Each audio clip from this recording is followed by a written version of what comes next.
More ancient history jewelry stories. It is Valentine's Day, and at the risk of sounding terribly parasocial, I do love most of you. Not all of you, because there are some jerks and weirdos who pop up every once in a while, but it's the internet.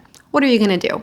To show my affection for you fine folks, I wanted to tell you about the mystery of ancient heart jewelry. I believe we're all familiar with the concept of the heart symbol. Wikipedia describes it as an ideograph, an image that represents a concept, in this case, love. Most of us also know that the heart symbol doesn't look very much like an anatomical heart at all. So where did this symbol come from?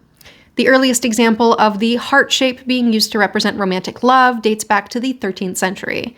This image from the 1250s is thought to be the first instance of a love heart, although I would argue that this does not look like a heart symbol at all. So if it only dates back to the 1200s, why do we have so many ancient examples of the heart shape? Before the Middle Ages, this shape did not represent hearts or love or romance, at least not in the way you expect. Before the 13th century, this shape most often represented foliage. In some cases, fig leaves, sometimes ivy, sometimes water lily leaves, but in the case of the Greeks and the Romans specifically, the leaf and seed pod of a plant called Silphium.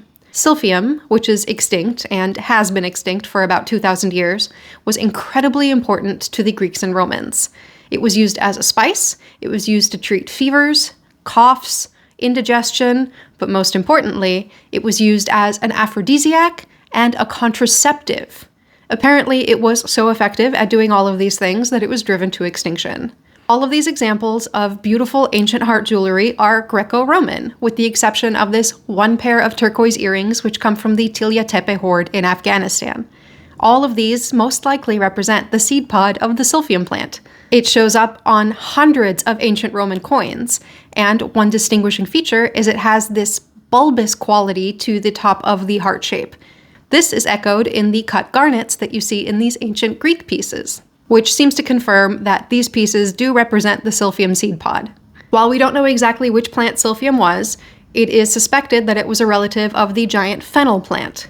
Every few years, some scientist or researcher will claim that they discovered the actual identity of Silphium or have found some growing in the wild, although up until now it has never been confirmed. So, for the time being, the true identity of Silphium will remain a mystery. I guess we can argue that in a roundabout way, this heart shape did represent love for the Greeks and Romans, but maybe not the pure chivalrous love of the Middle Ages.